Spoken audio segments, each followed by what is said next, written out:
Durante casi 3 años, le dije a todos que mi hija Daniela estaba en tratamiento en una clínica psiquiátrica exclusiva de la capital. Era lo que mi yerno Rafael me decía, siempre con esa sonrisa gentil y preocupada. Parecía tan dedicado, visitándola todas las semanas, cuidando de mis nietos solo. Hasta que una enfermera desconocida me entregó un sobre en la parte trasera del supermercado y susurró: «Su hija no está enferma, está prisionera». Lo que encontré dentro de ese sobre destruyó todo lo que creía saber sobre mi propia familia. Pero antes de continuar, verifica si ya estás suscrito al canal y escribe en los comentarios: ¿desde dónde estás viendo este video? Nos encanta saber hasta dónde están llegando nuestras historias. Mi nombre es Carmen Vega y tengo 58 años. Trabajo como maestra de primaria desde hace más de 3 décadas en Querétaro, México.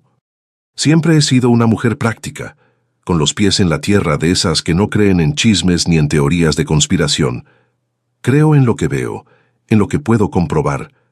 Esa característica, que siempre consideré una virtud, casi me cuesta la vida de mi hija. Todo comenzó una mañana de jueves hace 2 años y medio. Estaba haciendo las compras en el supermercado del barrio, mi rutina semanal de siempre. Escogía jitomates cuando sentí que alguien me tocaba levemente el hombro. Me di la vuelta y vi a una mujer de unos 30 años, delgada, con ojeras profundas y un uniforme de enfermera debajo de un suéter delgado. Miró alrededor nerviosamente antes de hablar. «¿Usted es Carmen Vega? ¿Mamá de Daniela Vega de Morales?» Su voz salía en un susurro urgente. Mi corazón se aceleró inmediatamente.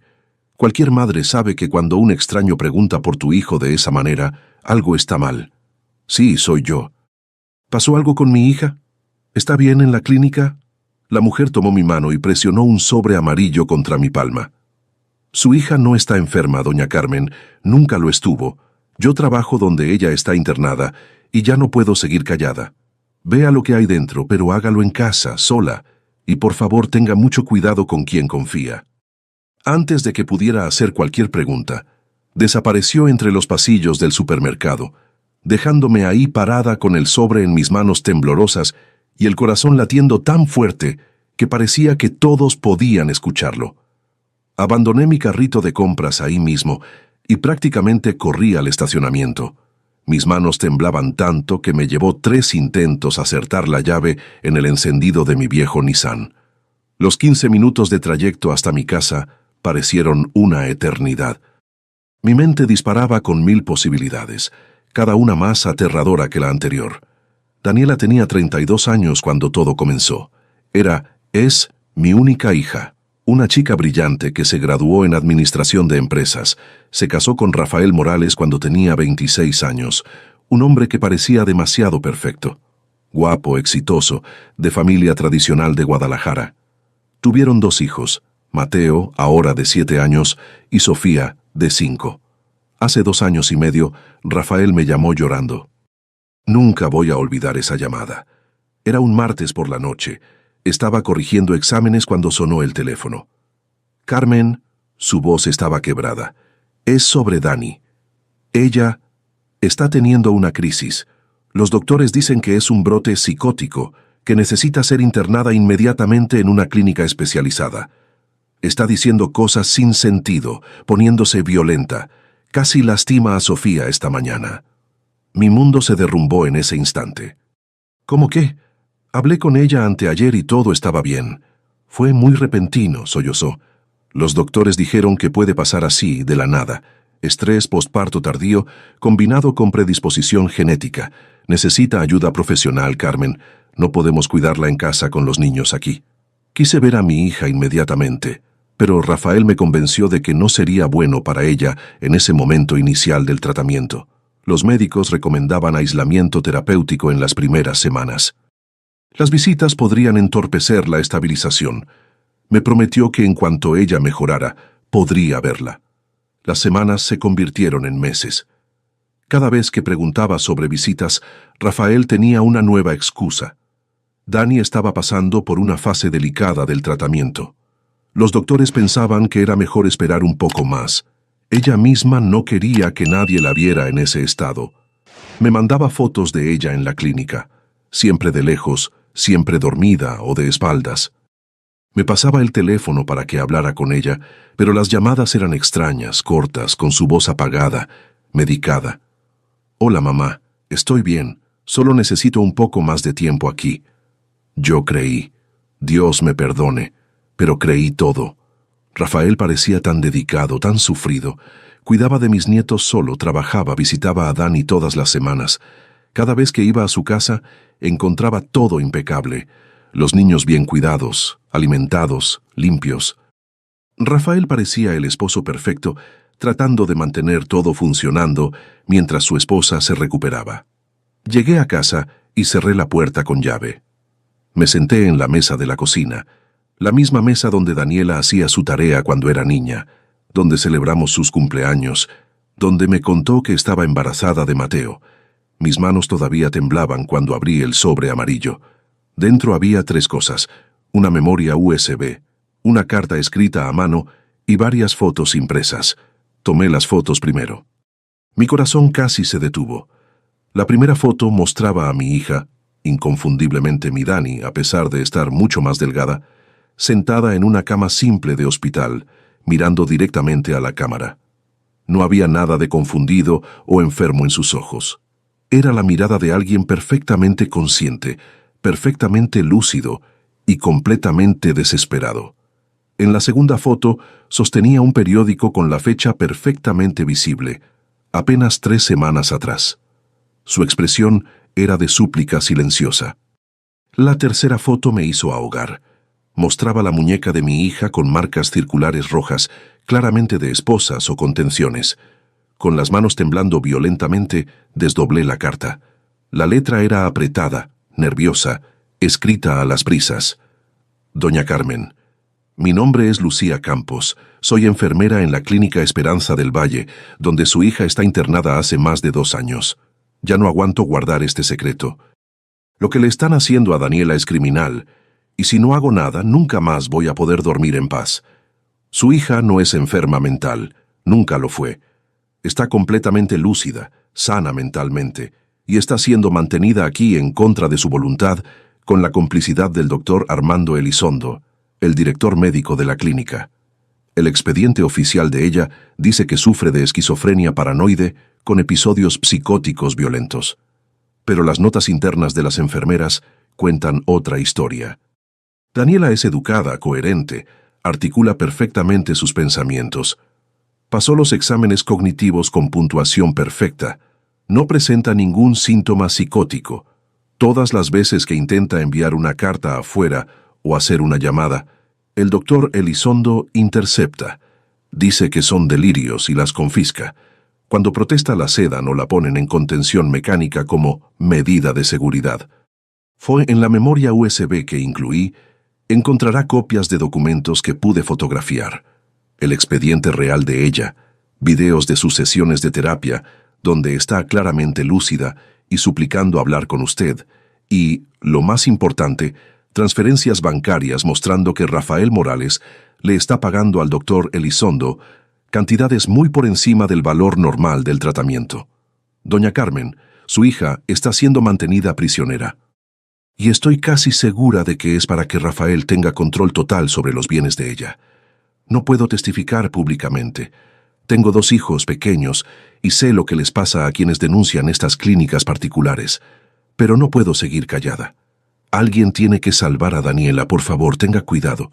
Si Rafael sospecha que usted sabe algo, puede transferirla a otro lugar, y ahí nunca más la vamos a encontrar. Con remordimiento y esperanza, Lucía. Solté la carta y vomité ahí mismo, en el piso de mi cocina. No pude controlar. Mi cuerpo reaccionó antes de que mi mente pudiera procesar completamente lo que acababa de leer. Mi hija, mi niña, prisionera por más de 2 años mientras yo creía piadosamente en las mentiras de ese monstruo. Limpié mi boca con manos temblorosas y corrí a buscar mi laptop. Inserté la memoria USB con dedos que apenas podían sostener el pequeño dispositivo de metal. Había 10 archivos de video. Hice clic en el primero con el corazón martillando en mi pecho. La imagen mostraba una sala pequeña, claramente de terapia, con una mesa simple y 2 sillas. Daniela entró acompañada de una enfermera y se sentó frente a la cámara. «Buenos días, Daniela», decía una voz masculina fuera de cuadro, presumiblemente el doctor Elizondo. «¿Cómo te sientes hoy?» Mi hija miró directamente a la cámara. Sus ojos estaban claros, enfocados, totalmente presentes. «Doctor, ya le dije 1000 veces, no estoy loca, no estoy teniendo delirios. Mi esposo me encerró aquí porque descubrí algo que él no quería que supiera. Por favor, déjeme llamar a mi mamá. Solo eso. Una llamada de 5 minutos. Daniela, ya hablamos sobre esas ideas paranoides. Tu esposo te ama y está haciendo lo mejor para ti». «Él no me ama». La voz de mi hija subió. «Está robando mi dinero, tengo pruebas. Vi los documentos antes de que me trajera aquí». «Necesitas tomar tu medicación y descansar». «No necesito medicación. Por el amor de Dios, escúcheme. Hágame un examen, cualquier examen psiquiátrico que quiera. Voy a pasar todos, porque no estoy enferma». El video se cortó ahí. Pasé al segundo. Mismo patrón. Daniela perfectamente lúcida, suplicando hablar conmigo, pidiendo ser examinada por un psiquiatra independiente. Y siempre siendo ignorada, invalidada, tratada como si sus súplicas fueran solo un síntoma más de su supuesta enfermedad. Si esta historia les está emocionando, suscríbanse al canal para no perderse las próximas historias. Publicamos todos los días a las 3 de la tarde. El tercer video me partió el corazón. Daniela estaba claramente sedada, arrastrando las palabras, pero aún así tratando de articular: «Mamá, si algún día ves esto, no estoy loca, mamá. Él me encerró aquí. Rafael falsificó documentos, se quedó con mi herencia. Por favor, créeme». Cerré la laptop porque no podía ver más. Caí de rodillas ahí mismo, en medio de mi sala, y lloré como no lloraba desde que mi esposo murió hace 15 años. Lloré por mi hija, por los 2 años que perdió encerrada injustamente. Lloré por mi propia ceguera, por mi estúpida confianza en ese hombre. Pero entonces, en medio de las lágrimas, algo cambió. El dolor se transformó en rabia, una rabia fría, calculada, cristalina. Rafael Morales iba a pagar por cada día que le robó a mi hija, e iba a recuperarla, sin importar lo que fuera necesario. Respiré profundo, me lavé la cara y comencé a planear. Primero, necesitaba ayuda. Alguien con poder legal, alguien que supiera cómo enfrentar un sistema que claramente estaba del lado de Rafael. Tomé mi teléfono y llamé a la única persona en quien podía confiar completamente: mi cuñado, Alberto Vega, abogado criminalista con 30 años de experiencia. Hermano de mi difunto esposo, siempre había sido protector con Daniela como si fuera su propia hija. «Carmen, ¿todo bien? Son las 11 de la noche. Alberto», mi voz salió más firme de lo que esperaba. «Te necesito, ahora. Es sobre Dani, y es mucho peor de lo que te puedes imaginar». 1 hora después, Alberto estaba sentado en mi sala, viendo los videos con una expresión cada vez más sombría. Cuando terminamos, se quedó en silencio por varios minutos, solo mirando la laptop cerrada.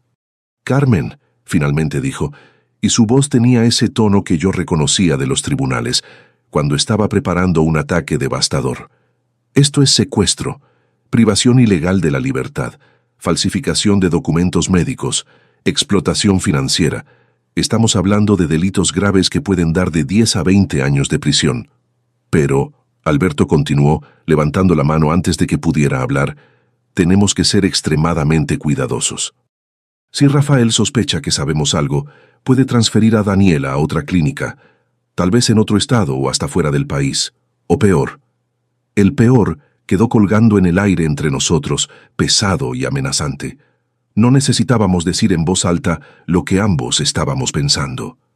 «¿Qué hacemos entonces?», pregunté, tratando de mantener la voz estable. Alberto abrió su portafolio y sacó un bloc de notas.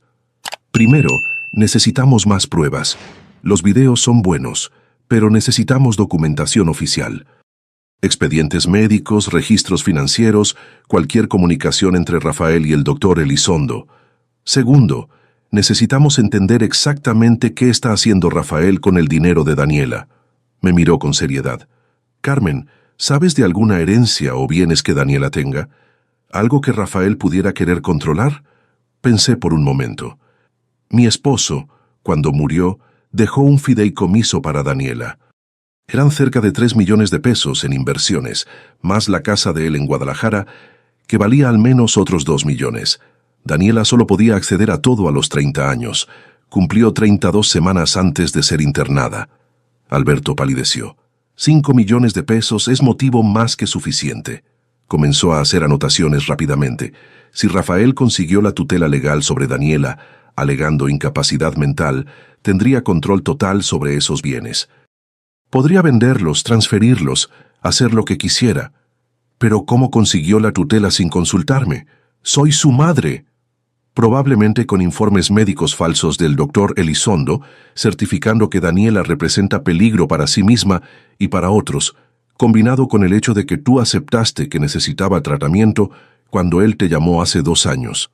Los jueces normalmente aceptan la palabra de médicos y cónyuges en estos casos, especialmente si no hay contestación.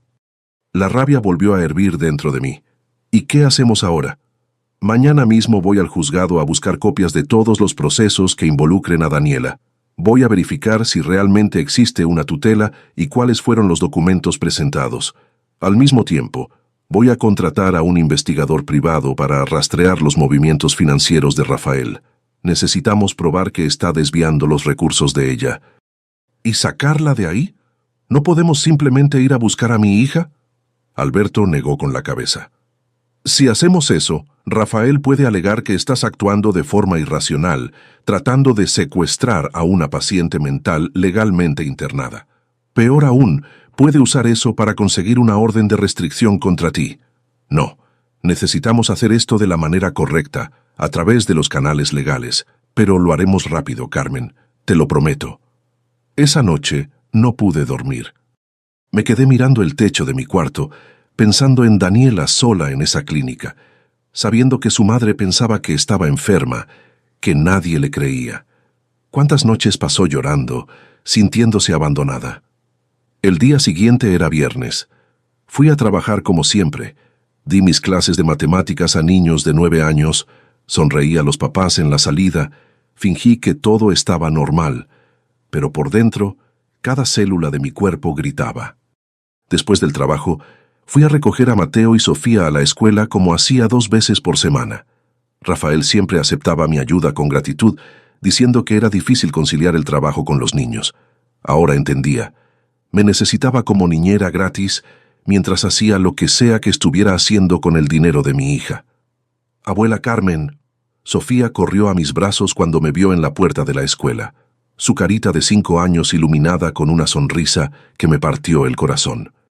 No tenía idea de que su mamá estaba siendo mantenida prisionera. Hola, mi amor, ¿cómo estuvo la escuela hoy? Dibujé a mami. Mostró un papel arrugado con un dibujo de palitos. La maestra dijo que dibujáramos a nuestra familia. Este es papi, esta soy yo, este es Mateo y esta es mami. El palito que representaba a Daniela estaba solo en una esquina de la página, separado de los otros por una línea gruesa dibujada con tanta fuerza que había rasgado el papel en algunos puntos. ¿Por qué mami está separada, mi amor? Sofía miró el dibujo y sus ojos se llenaron de lágrimas. Porque está lejos. Papi dijo que está enferma y no puede volver a casa todavía. Pero la extraño, abuela. La extraño mucho. Abracé a mi nieta con fuerza, tratando de no llorar frente a ella. Lo sé, cariño, yo también la extraño. Mateo, siempre más callado que su hermana, sostuvo mi mano mientras caminábamos al coche. Abuela, ¿por qué mami ya no nos llama?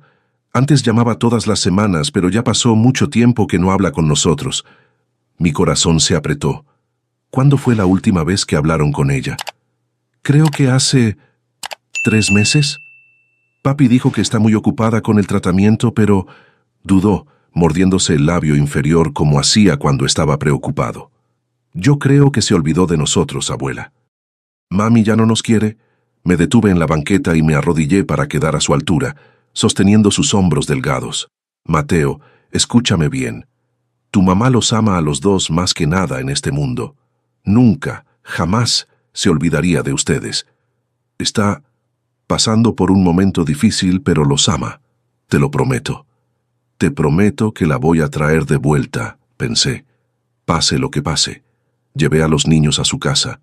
la casa que alguna vez fue de mi hija, pero que ahora parecía territorio enemigo. Rafael llegó a las 7, como siempre, con esa sonrisa cálida que ahora me causaba náuseas. Carmen, muchas gracias por recoger a los niños. No sé qué haría sin ti. Sonreí de vuelta, forzando cada músculo de mi cara. No hay problema, Rafael. Siempre es un placer pasar tiempo con mis nietos. ¿Cómo está Dani?, pregunté, como hacía en todas mis visitas, manteniendo el tono casual. Su rostro asumió esa expresión de preocupación estudiada que ahora reconocía como completamente falsa. Está progresando, lentamente pero progresando. Los doctores están ajustando su medicación. Tal vez en las próximas semanas pueda recibir visitas. Qué bueno, murmuré. Estoy ansiosa por verla. Cuando llegué a casa, encontré un mensaje de Alberto. Necesito hablar contigo, urgente. Alberto apareció en mi casa 30 minutos después, con un folder grueso debajo del brazo y una expresión sombría en el rostro. Nos sentamos en la mesa de la cocina y él esparció documentos por toda la superficie. Conseguí las copias de los procesos judiciales. Comenzó sin preámbulos. Carmen, es peor de lo que pensábamos. Empujó un documento en mi dirección. Rafael obtuvo tutela total sobre Daniela hace exactamente 2 años y 3 meses. El proceso fue rápido, sin contestación.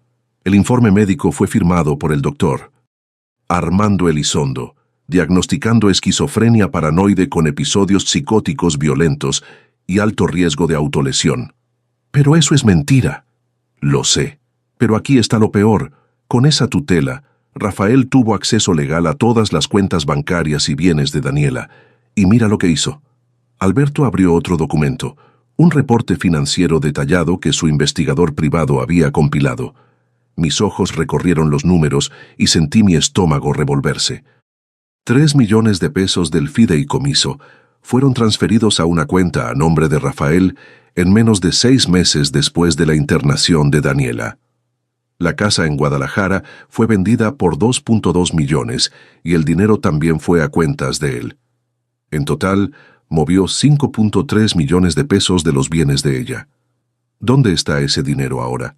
Alberto volteó una página. Parte fue a inversiones a nombre de él. Parte fue usada para comprar una casa nueva, mucho más grande y más cara, también solo a nombre de él.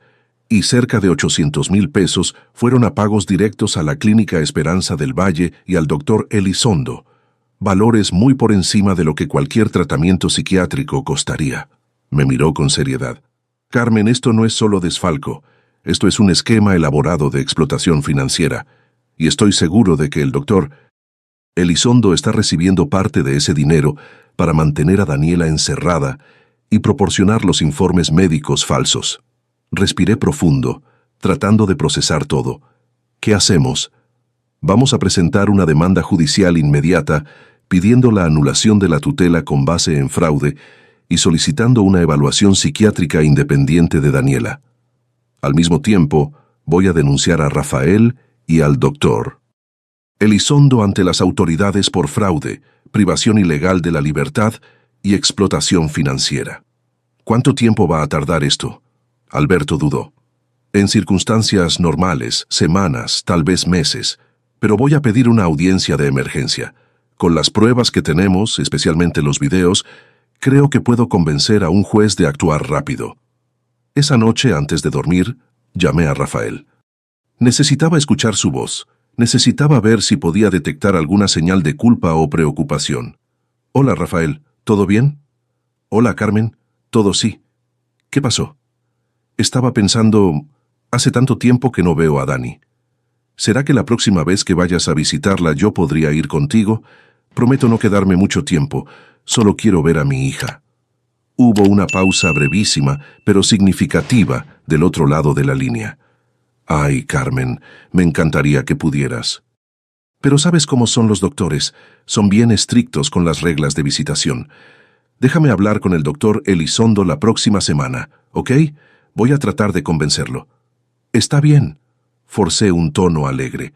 Gracias, Rafael. Eres un yerno maravilloso, cuidando tan bien de mi hija. Yo amo a Dani, Carmen. Haría cualquier cosa por ella. Cuando colgué pensé, sí, incluyendo encerrarla y robarle todo. Si quieren saber cómo termina esta historia y conocer muchas más, denle al botón rojo de suscribirse. Es gratis y me ayuda muchísimo. Los siguientes días pasaron en una niebla de tensión constante. Continué mi rutina normal: trabajo, recoger a los nietos, visitar a Rafael, mientras Alberto trabajaba detrás de escena preparando el proceso judicial. El miércoles siguiente, Alberto finalmente llamó. Lo conseguí. Tenemos audiencia de emergencia programada para el viernes a las 10 de la mañana. El juez estuvo de acuerdo en escuchar el caso con urgencia debido a la gravedad de las alegaciones. Mi corazón se disparó. ¿Daniela va a estar ahí? Sí. El juez ordenó que sea traída de la clínica para una evaluación psiquiátrica independiente en el tribunal. Rafael también será notificado, por supuesto. Va a saber que descubrimos todo. Una ola de miedo me golpeó. ¿Y si intenta hacer algo con ella antes de la audiencia? ¿Transferirla o...? Ya pensé en eso. Conseguí una orden judicial prohibitoria impidiendo cualquier transferencia de Daniela o modificación en su tratamiento hasta la audiencia. Si Rafael o el doctor Elizondo intentan moverla, serán arrestados inmediatamente por desacato al tribunal. Respiré aliviada, pero la tensión no disminuyó. Todavía faltaban 2 días, 2 días en que cualquier cosa podía pasar. El jueves por la noche recibí una llamada de un número desconocido. Dudé antes de contestar, pero algo me dijo que aceptara. ¿Bueno? ¿Doña Carmen? Era la voz de Lucía, la enfermera. Hablaba bajo, susurrando como si tuviera miedo de ser escuchada. Necesito avisarle. El doctor Elizondo y Rafael estuvieron en una reunión cerrada hoy en la mañana. Escuché al doctor Elizondo decir algo sobre protocolo de emergencia y transferencia preventiva. Creo que saben que algo está pasando. Mi sangre se heló. La audiencia es mañana. Hay una orden judicial impidiendo cualquier transferencia. A esta gente no le importan las órdenes judiciales, doña Carmen. Ya los he visto hacerlo antes. Transfieren al paciente en medio de la noche y luego alegan que fue una emergencia médica. Cuando el juez se entera, ya es demasiado tarde. ¿Qué hago? Yo voy a estar vigilando.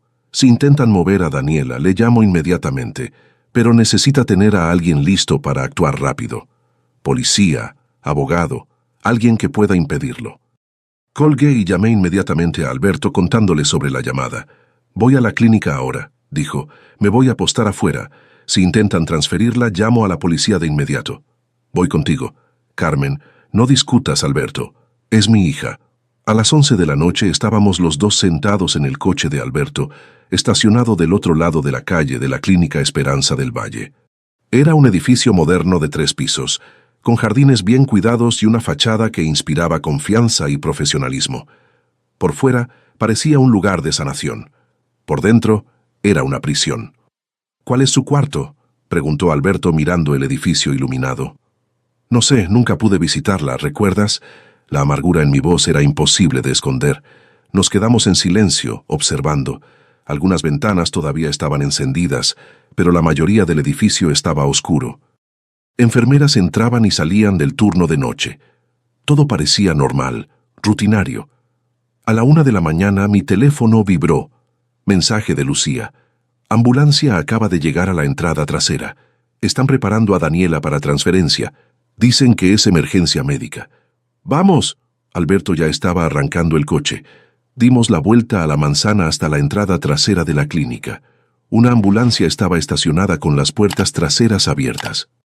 2 personas con uniformes médicos preparaban una camilla. Alberto estacionó bloqueando parcialmente la salida de la ambulancia y bajó del coche. Yo lo seguí, el corazón latiendo tan fuerte que parecía que iba a explotar. ¿Qué está pasando aquí? Alberto usó su tono de abogado autoritario y firme. Un hombre de bata blanca volteó, irritado. Esto no es de su incumbencia. Háganse a un lado, estamos en una emergencia médica. Soy el abogado de Daniela Vega de Morales y tengo una orden judicial aquí. Alberto sacó un documento de su portafolio, prohibiendo cualquier transferencia de ella sin autorización judicial. Lo que están haciendo es delito de desacato al tribunal. El hombre de la bata, que presumí ser el doctor Elizondo, palideció pero rápidamente recompuso la expresión. La paciente está teniendo una crisis psicótica grave. representa peligro para sí misma y para otros. Esto constituye emergencia médica que supera cualquier orden judicial. Perfecto. Alberto sacó el teléfono del bolsillo. Entonces no le importará que la policía venga aquí a constatar esa emergencia médica y acompañe la transferencia, ¿correcto?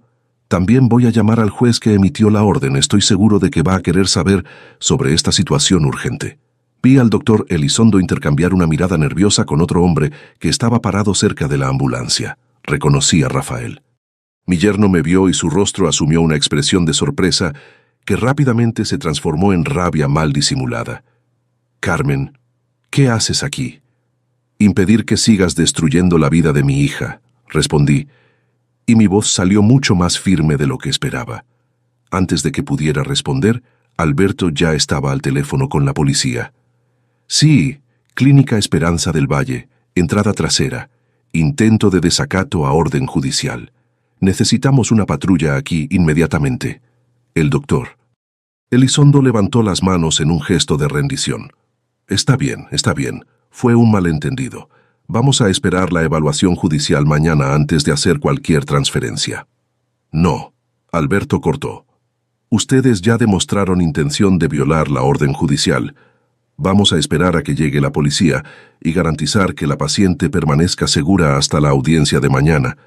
15 minutos después, 2 patrullas estaban en el lugar. Alberto explicó la situación a los oficiales, mostrando la orden judicial y presentando las pruebas que teníamos. Después de una breve discusión, los policías acordaron dejar a un oficial de guardia en la clínica durante toda la noche para garantizar que Daniela no fuera movida.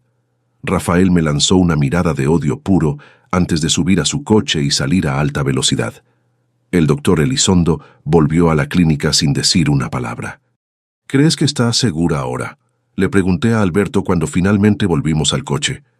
¿Con un policía en la puerta? Sí, no van a arriesgarse. Mañana en la mañana todo esto termina. No pude dormir esa noche. Me quedé acostada en la cama, mirando el techo, pensando en Daniela durmiendo o tratando de dormir a pocos kilómetros de distancia, tan cerca y aún así inalcanzable. A las 9 de la mañana del viernes estaba en el tribunal. Alberto me encontró en la entrada, ya de traje y corbata, con su portafolio lleno de documentos. ¿Lista? Asentí, aunque no estaba segura de estarlo. La sala de audiencias era imponente, con paneles de madera oscura y una mesa elevada donde el juez se sentaría. Rafael ya estaba ahí con sus propios abogados, 3 hombres de traje caro que parecían tiburones preparados para atacar. El doctor Elizondo estaba sentado detrás de ellos. A las 10 en punto, el oficial de justicia pidió que todos se pusieran de pie. Juez Fernando Méndez presidiendo. El juez era un hombre de unos 60 años, con cabello canoso y una expresión severa que no revelaba nada. Se sentó y comenzó a hojear los documentos del caso. Bien, comenzó. Estamos aquí para una audiencia de emergencia solicitada por la señora Carmen Vega, cuestionando la tutela legal de su hija, Daniela Vega de Morales, actualmente internada en la Clínica Esperanza del Valle.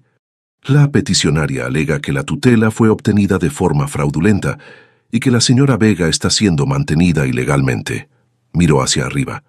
¿Dónde está la señora Daniela Vega? Está siendo traída de la clínica, su señoría, respondió Alberto. Debe llegar en cualquier momento. Como en respuesta, la puerta de la sala de audiencias se abrió. 2 enfermeras entraron empujando una silla de ruedas, y en ella estaba mi hija. Habían pasado 2 años y medio desde la última vez que la vi en persona. Estaba mucho más delgada, con ojeras profundas y cabello que necesitaba ser cortado, pero cuando sus ojos encontraron los míos, vi reconocimiento inmediato, amor y esperanza. Mamá, susurró, y esa única palabra rompió y reconstruyó mi corazón al mismo tiempo.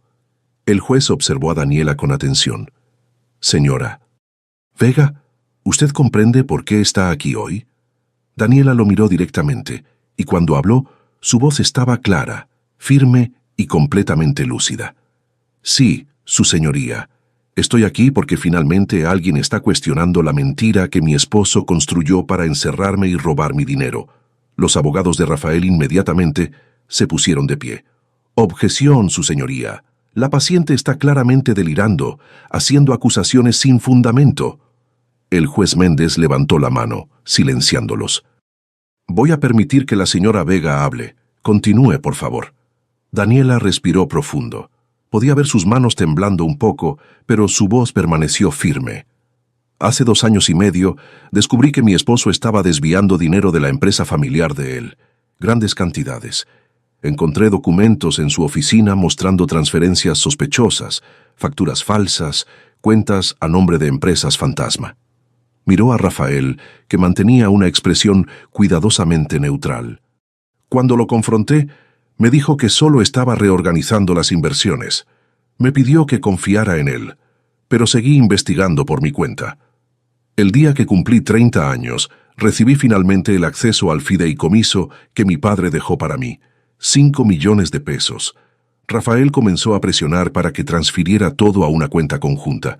Dijo que sería más fácil para manejar nuestras inversiones familiares. Yo me negué. Su voz se volvió más baja. Esa noche tuvimos una discusión terrible. Estaba furioso como nunca lo había visto. Gritó que yo no confiaba en él, que estaba destruyendo nuestro matrimonio. Le dije que necesitaba tiempo para pensar, que quería consultar a un abogado antes de hacer cambios tan grandes en mi patrimonio. Daniela hizo una pausa y vi lágrimas comenzar a rodar por su rostro. A la mañana siguiente, cuando desperté, me sentía extraña, mareada, confundida. Rafael dijo que estaba actuando de forma bizarra, diciendo cosas sin sentido. Llamó a una ambulancia. Los paramédicos hablaron conmigo y recuerdo haber tratado de explicar que estaba bien, solo un poco mareada, pero las palabras salían mal, mezcladas. Descubrí después que Rafael había puesto algo en mi bebida la noche anterior. Un sedante lo suficientemente fuerte para hacerme parecer desorientada, pero no lo suficiente para ser detectado en exámenes de rutina. Los abogados de Rafael se pusieron de pie otra vez protestando, pero el juez los hizo sentar con una mirada severa. Continúe, señora Vega. Desperté en el hospital totalmente confundida. Rafael estaba ahí, llorando, diciéndoles a los médicos que estaba teniendo un brote psicótico, que había intentado lastimar a los niños, que estaba delirando. Intenté negar, pero todavía estaba bajo efecto de lo que sea que me dio. Mis palabras salían mezcladas. Los médicos le creyeron. Fui transferida directamente del hospital a la Clínica Esperanza del Valle. El doctor Elizondo me diagnosticó con esquizofrenia paranoide sin hacer ninguna evaluación adecuada. Solo aceptó la palabra de Rafael. Alberto se puso de pie. Su señoría, me gustaría presentar evidencia. Conectó una laptop a la pantalla grande de la sala. Estos son videos de sesiones de terapia de la señora Vega en la clínica, obtenidos de una fuente interna. Su señoría verá que en todos ellos está completamente lúcida, coherente, y suplicando ser examinada por un psiquiatra independiente. El primer video comenzó a reproducirse.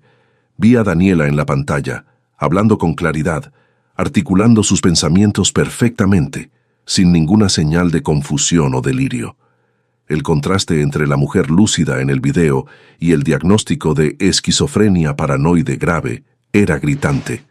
El juez vio 3 videos completos en silencio. Cuando el último terminó, miró directamente al doctor Elizondo. Doctor Elizondo, ¿usted es el médico responsable de esta paciente? El doctor Elizondo se puso de pie, claramente nervioso. Sí, su señoría. ¿Y cuál es su explicación para el hecho de que su paciente, que supuestamente sufre de esquizofrenia paranoide grave, aparece completamente lúcida y coherente en todos estos videos? Su señoría, la esquizofrenia es una enfermedad compleja con periodos de lucidez intercalados con episodios psicóticos. ¿Cuántas evaluaciones psiquiátricas independientes se realizaron en la señora Vega desde que fue internada? Silencio. Responda la pregunta, doctor Elizondo. Ninguna, su señoría. No lo consideramos necesario. No lo consideraron necesario. La voz del juez subió. Una mujer es diagnosticada con una enfermedad mental grave que resulta en la pérdida total de su autonomía legal y financiera, ¿y ustedes no consideraron necesario buscar una segunda opinión? Alberto aprovechó el momento. Su señoría, me gustaría también presentar evidencia de irregularidades financieras. Distribuyó copias de documentos, mostrando las transferencias de dinero de la cuenta de Daniela a las cuentas de Rafael, la venta de la propiedad de ella, los pagos exorbitantes hechos a la Clínica Esperanza del Valle. Como su señoría puede ver, en los 6 meses siguientes a la obtención de la tutela, el señor Morales transfirió sistemáticamente todos los bienes de la señora Vega a cuentas en su propio nombre. 5 millones de pesos simplemente desaparecieron del patrimonio de ella. El abogado de Rafael finalmente consiguió hablar. Su señoría, el señor Morales solo estaba administrando los bienes de la familia de forma responsable. Como tutor legal, tenía todo el derecho. Transferir 5 millones de pesos a cuentas personales no es administración responsable, cortó el juez. Es apropiación indebida. Miró a Daniela otra vez. Señora Vega, ¿se siente capaz de responder algunas preguntas? Sí, su señoría. ¿Cuál es la fecha de hoy? Viernes, 15 de marzo de 2024. ¿Quién es el presidente de México? Daniela respondió correctamente, así como las siguientes 5 preguntas que el juez hizo, sobre eventos actuales, matemática básica, razonamiento lógico. Acertó todas sin dudar. El juez se recostó en la silla. Voy a ordenar una evaluación psiquiátrica independiente, inmediata de la señora Vega. Mientras tanto, la tutela queda suspendida temporalmente. Señora Vega, usted será transferida a un hospital público bajo supervisión judicial hasta que la evaluación sea completada. Miró a Rafael y al doctor Elizondo con una expresión severa. En cuanto a ustedes, estoy ordenando una investigación completa sobre este caso. Si se comprueba que hubo fraude, falsificación de documentos médicos o cualquier otra irregularidad, enfrentarán proceso criminal. Rafael finalmente perdió la compostura. Se levantó bruscamente. Esto es ridículo. Mi esposa está enferma. Estoy tratando de protegerla y proteger a nuestros hijos. Siéntese, señor Morales. El tono del juez no admitía discusión. Usted tendrá oportunidad de defenderse cuando comience la investigación. La evaluación psiquiátrica independiente tomó 3 días. 3 psiquiatras diferentes examinaron a Daniela por horas, aplicando todas las pruebas posibles. Me quedé en el hospital todo el tiempo, al lado de mi hija sosteniendo su mano, contando historias de cuando era niña, recuperando los años perdidos. En la noche del segundo día, Daniela finalmente lloró. Realmente lloró. Había guardado todo por tanto tiempo que cuando finalmente se permitió sentir, fue como una presa rompiéndose. Pensé que nunca vendrías a buscarme, mamá, sollozó en mi hombro. Pensé que realmente creías que estaba loca, que me habías abandonado ahí. Sostuve a mi hija, esta mujer fuerte que sobrevivió a 2 años y medio de cautiverio, y dejé que mis propias lágrimas cayeran. Nunca, mi hija, nunca. Perdón por haber tardado tanto. Perdón por haberle creído a ese monstruo. No sabías, él es muy bueno engañando a la gente. En el tercer día, los psiquiatras presentaron su informe al tribunal. Estaba en la sala cuando el juez Méndez leyó las conclusiones en voz alta. Después de extensa evaluación, incluyendo entrevistas clínicas, pruebas cognitivas, evaluaciones de personalidad e historial médico completo, los 3 psiquiatras independientes llegaron a la misma conclusión unánime. La señora Daniela Vega de Morales no presenta ninguna señal de esquizofrenia, psicosis o cualquier otro trastorno mental grave. Está en plena capacidad mental y no necesita tutela legal. El juez hizo una pausa, mirando a Rafael con una expresión de profundo disgusto. El informe también nota que la señora Vega presenta síntomas compatibles con trauma psicológico, resultante de confinamiento indebido y abuso psicológico prolongado. Golpeó el martillo. La tutela es, por este medio, completamente anulada. La señora Daniela Vega está libre para retomar el control total de su vida. Todas las transferencias financieras realizadas durante el período de tutela son declaradas nulas y deben ser revertidas inmediatamente. Además, ordeno el arresto preventivo de Rafael Morales y del doctor Armando Elizondo por fraude, privación ilegal de la libertad, falsificación de documentos médicos y apropiación indebida. Oficiales, por favor. Vi a los policías acercarse a Rafael. Por primera vez, no tenía esa sonrisa encantadora o esa fachada de esposo dedicado. Su rostro estaba pálido, los ojos muy abiertos con pánico real. Esto es un error. Estaba tratando de ayudar a mi esposa. Ella estaba enferma. Pero nadie estaba escuchando. Las esposas hicieron clic en sus muñecas y fue llevado fuera de la sala. El doctor Elizondo intentó huir, pero fue interceptado en la puerta. Ni siquiera intentó protestar, solo bajó la cabeza cuando fue esposado. Daniela sostuvo mi mano con fuerza, lágrimas rodando por su rostro, pero esta vez eran lágrimas de alivio, de libertad recuperada. Los días siguientes fueron una confusión de procedimientos legales, entrevistas con la policía, reuniones con abogados. La investigación se profundizó y descubrió que el doctor Elizondo tenía al menos otros 5 pacientes en situaciones similares, personas perfectamente sanas siendo mantenidas contra su voluntad mientras sus familias saqueaban sus bienes. Todos fueron liberados. El doctor Elizondo y Rafael fueron formalmente acusados y esperarían juicio en prisión. Pero la parte más difícil todavía estaba por venir: explicarles todo a Mateo y Sofía. Daniela y yo nos sentamos con ellos en la sala de mi casa. Los niños estaban confundidos, asustados. Su padre había sido arrestado. La mamá, que apenas veían en años, estaba de vuelta, pero diferente, más delgada, con una tristeza en los ojos que no podía esconder completamente. «Niños», comenzó Daniela, su voz temblando un poco, «necesito explicarles algo. Algo difícil». Sofía, con sus 5 años, se subió al regazo de su mamá. «¿Estás enferma, mami? Papi dijo que estabas muy enferma». «No, mi amor, yo nunca estuve enferma. Papi mintió. Me puso en ese lugar aunque yo no necesitaba estar ahí. Lo hizo por dinero». Mateo, con 7 años y siempre más perceptivo, preguntó: «¿Papi es una mala persona?». Daniela dudó, eligiendo las palabras con cuidado. «Papi hizo cosas muy malas. Eso no significa que no los ame, pero significa que va a tener que estar lejos por un tiempo, probablemente por mucho tiempo». Los niños procesaron esto en silencio. Entonces, Sofía preguntó lo único que realmente le importaba: «¿Pero tú te vas a quedar con nosotros ahora? ¿No te vas a ir otra vez?». Daniela la abrazó fuerte, besando la parte superior de su cabeza. «Nunca más, mi amor, nunca más». La adaptación fue difícil.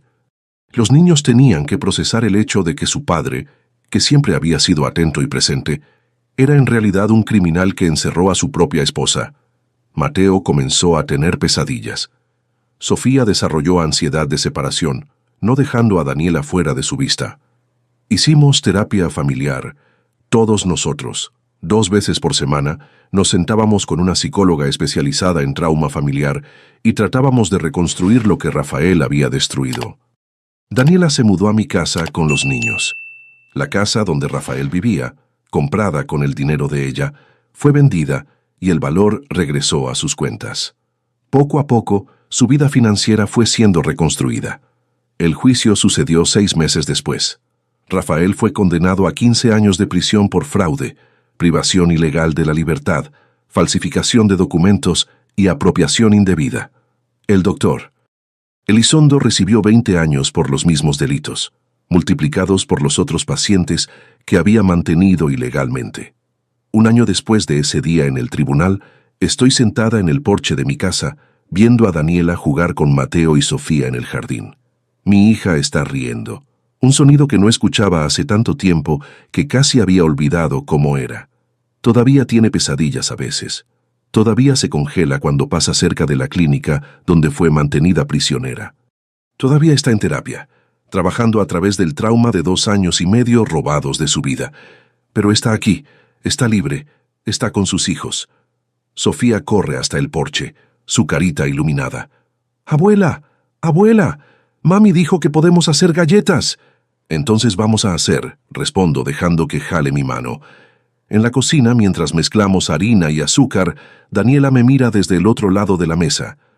«Gracias, mamá», dice bajito, «por no rendirte, por creerme cuando nadie más creía». «Eres mi hija», respondo, haciendo eco de las palabras que le dije a Alberto esa primera noche. Rendirme nunca fue una opción. Mateo, que está decorando galletas con una concentración intensa, mira hacia arriba. «Mami, La maestra pidió que hiciéramos un trabajo sobre héroes. ¿Puedo hablar sobre ti y la abuela? Daniela se queda sin palabras por un momento, los ojos llenándose de lágrimas. Claro, mi amor. Más tarde esa noche, después de que los niños se van a dormir, Daniela y yo nos sentamos en el sofá con una taza de té. Es en estos momentos de silencio que a veces necesita hablar sobre lo que pasó. ¿Sabes qué fue lo peor, mamá?, dice mirando su taza. No fue estar encerrada, no fue perder mi dinero o mi casa, fue pensar que te habías rendido conmigo, que realmente creías que estaba loca y me habías abandonado ahí. Mi corazón se aprieta. Debí haberme dado cuenta antes. Debí haber insistido en verte. Debí haber cuestionado. No podías saber. Él engañó a todos. Los médicos, los jueces, nuestros amigos. No eres vidente. Pero soy tu madre. Debí haber sentido que algo estaba mal. Daniela sostiene mi mano. Lo sentiste. Por eso le creíste a Lucía cuando te buscó. Por eso luchaste por mí. Eso es lo que importa. Lucía, la enfermera valiente que me entregó ese sobre, terminó recibiendo protección policial después de amenazas de otras clínicas involucradas en esquemas similares. También testificó en otros casos, ayudando a liberar a más personas. Hoy trabaja para una ONG que reforma el sistema de salud mental en México. A veces pienso en cómo todo pudo haber sido diferente. Si Lucía no hubiera tenido el valor de buscarme, si hubiera ignorado el sobre, con miedo de descubrir la verdad. Si Alberto no fuera tan competente, si el juez Méndez no fuera tan riguroso, pero también sé que no fue suerte. Fue elección, la elección de Lucía de arriesgar todo por la verdad. Mi elección de creerle aunque pareciera imposible. La elección de Alberto de luchar con todo lo que tenía. La elección de Daniela de no rendirse, de mantener su cordura mental aunque todos le dijeran que estaba loca. Rafael todavía está en prisión y estará por muchos años.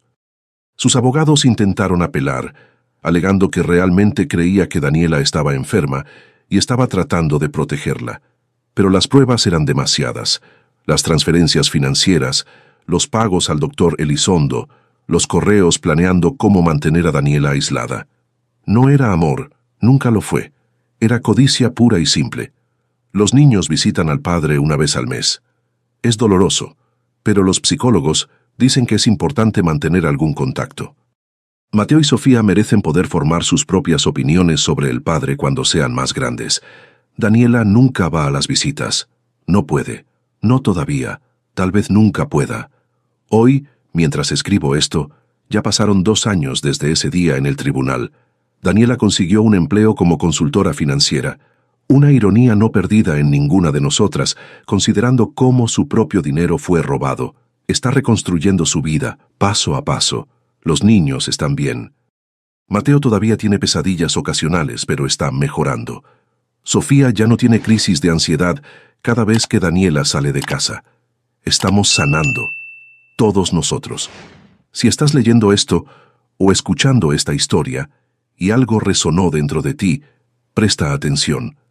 Si alguien que amas desaparece detrás de explicaciones demasiado perfectas, cuestiona. Si tu instinto dice que algo está mal, créele. Si una voz dentro de ti grita que nada de eso tiene sentido, escúchala.